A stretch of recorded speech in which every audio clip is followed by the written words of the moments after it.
માસૂમની જિંદગીની લડાઈ, ચારે બાજુ માત્ર ને માત્ર પાણી.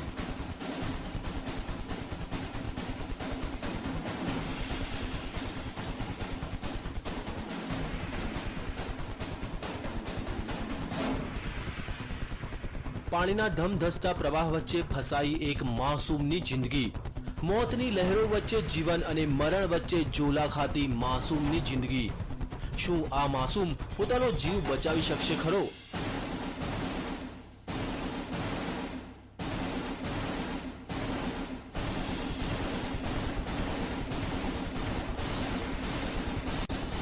માસૂમ મોતને આપી શકશે માત?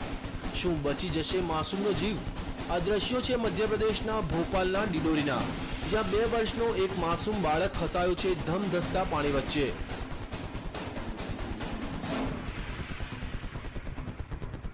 આ બાળક રમતો રમતો આ નદીમાં પહોંચી ગયો અને અચાનક પાણીનો પ્રવાહ વધી જતા તે અટવાઈ પડ્યો.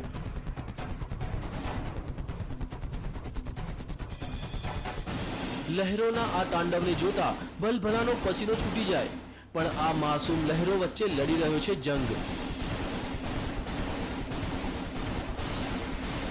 જિંદગીનો જંગ. પણ હવે સવાલ એ થાય છે કે લહેરો સામે તે જિંદગીનો જંગ જીતી શકશે ખરો?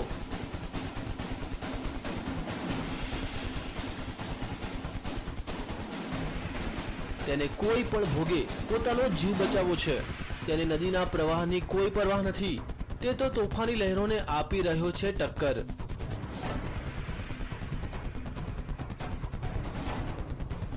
બાળકની આ જિંદગીના જંગને જોતા ગ્રામજનોએ તેને બચાવવાની જહેમત ઉઠાવી. માસૂમને બચાવવાનું રેસ્ક્યુ ઓપરેશન. માસૂમની જિંદગી બચાવવા ગ્રામજનોએ પહેલા રસ્સીનો સહારો લીધો.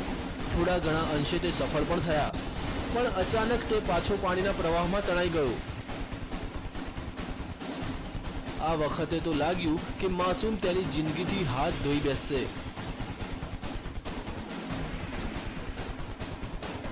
પણ ગ્રામજનોએ હિંમત ન હારી અને નદીમાં ઝંપલાવ્યું અને તરતા તરતા માસૂમ સુધી તે પહોંચવામાં સફળ થયા.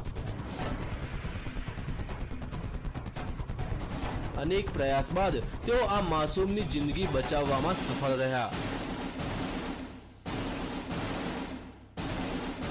Bureau report, TV9.